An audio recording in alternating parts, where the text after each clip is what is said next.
is your host for Cooking with Tiffany and Tiffany's Community Spotlight at Home, Tiffany DuBois-Morales.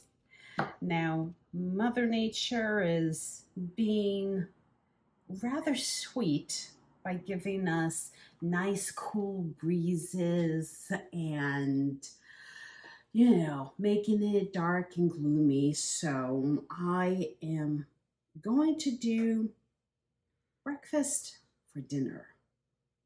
And this particular dish is delicious. Say hello to Shakshuka. It is a fantastic and amazing West African, Moroccan, and just amazing dish that has, a very spicy tomato sauce base, along with eggs poached in said sauce and paired with lots of different breads. And for today, I'm gonna do a very pared down version of the shakshuka that I normally make for us. So sit back, relax, and we will be back. All right, everybody, we are back, and I have gone ahead and sliced and chopped up all of our various ingredients. And as always, thank you so much to the guys at Ivine Brothers Produce for having a spectacular selection of produce available, along with herbs, hot peppers, and anything else you could think of to get over there. Whole Foods Market for my garlic, and in this case, our carton of eggs.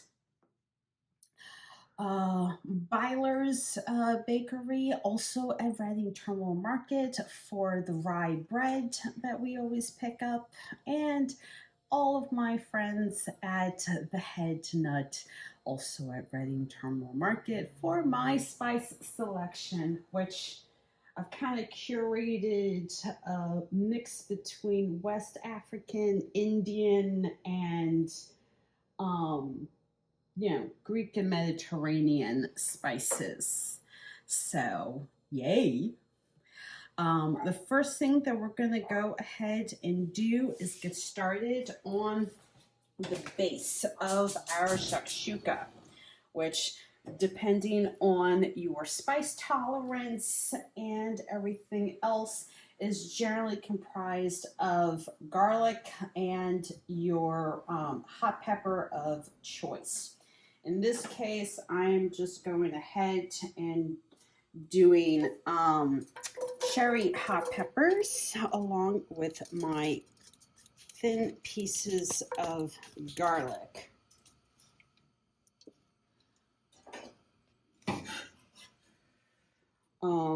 If you don't want a particularly spicy shakshuka, then just remember you don't need to use all of the seeds in your hot pepper of choice, or just, remove all of the seeds if that is how you want to do it. I generally always make a point to let my spices and my initial base items kind of like sear and caramelize real quick, and then we get started on all of the other ingredients. In this case, that'll be our yellow onions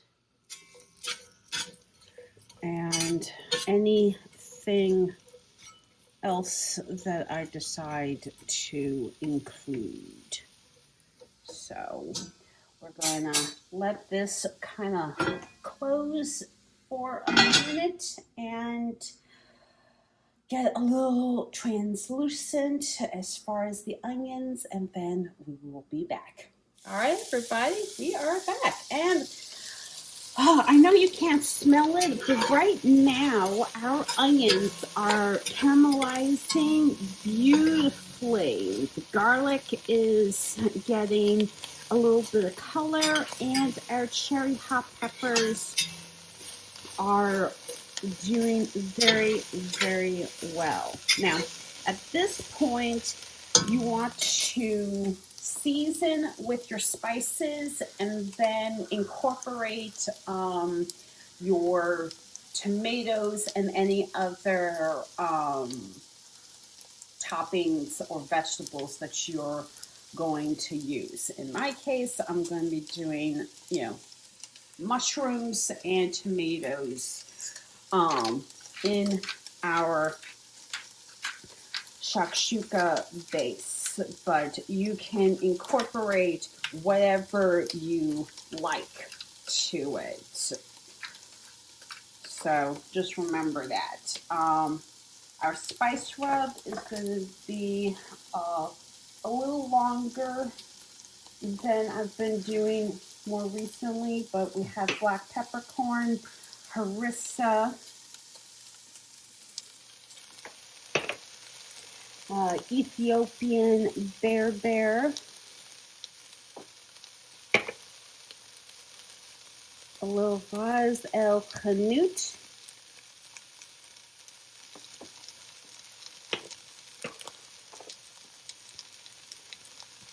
garam masala, chaat masala,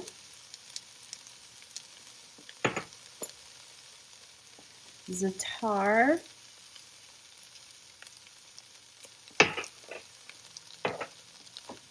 oregano,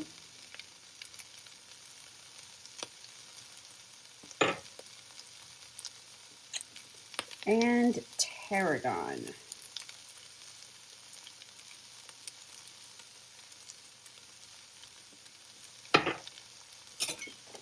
You want to stir and mix all of this together. And then we're going to add in just a little bit of Worcestershire sauce.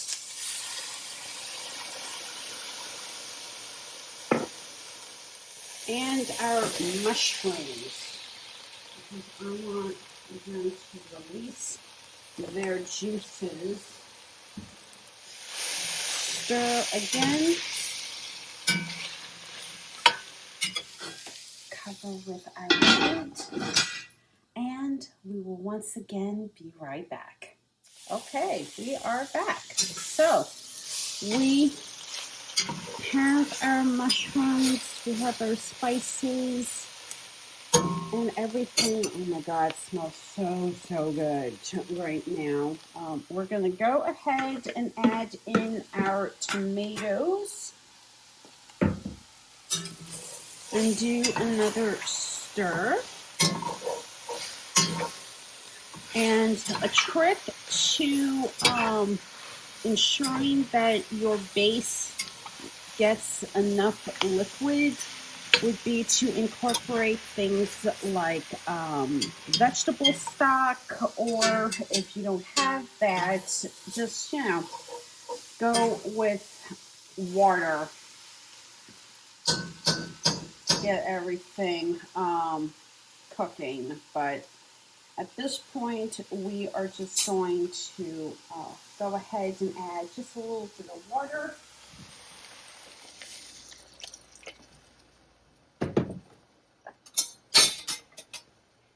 And then just kind of stir everything in. We're going to bring this up to a little bit of a boil. And then remove the lid and let this start reducing enough. The eggs don't take long to cook in this, so we don't need to add them until really the last 5-6 minutes of the cook that we have going on. So we will be back. All right, everybody, we are back. Now, from the line that you can see up here, this is how much liquid has cooked down from our shakshuka base. And now we're going to go ahead and add in our eggs, which in this case, there are 6 eggs that are getting added to our shakshuka. Now, generally, you want each egg to, you know, kind of have their own little spot, but that doesn't appear to be working right now, so we're just gonna let them do their thing. We are not going to cover with our lids because then they'll just raise the amount of liquid that we have. So we're just going to let this cook a little bit longer. So in 6 minutes, we're going to check. But if they're not cooked through at that point, then we'll just set the timer for a little bit longer. Generally, you always want to pair this with some kind of crusty bread. You could do grilled bread. You could do, thinly sliced bread. You could do just regular toast. But since this is, breakfast for dinner, I went and did a regular rye toast, which, if you are in Philadelphia, do not forget to stop by your local Beiler's bakery shop at Reading Terminal Market. In addition to breads, they've got a ton, and I do mean a ton, of pastries, pies, cakes, and like a bunch of other items that you can, enjoy to your heart's, and I do mean your heart's content. So, overall, this is a very quick and simple and easy dish that you can make. If you want to make the base ahead of time for, a larger group or gathering, you definitely can. Obviously don't include the eggs until, your guests arrive and everything else, but we got that going on. But when we come back, we will have, our finished look. So, see you soon. Hi everybody, we are back and check it out. So we have our finished shakshuka with our half dozen eggs, produce from Iovine Brothers Produce, garlic, and eggs from Whole Foods Market, spices by the Head Nut, and our beautifully toasted pieces of rye bread, which you can find at Beiler's Bakery at Reading Terminal Market as well. Hope you all enjoyed today's video, and please do not forget to like, comment, share, and subscribe, and view all 102 videos that I have so far. I'm your host for Cooking with Tiffany DuBois-Morales. Bye!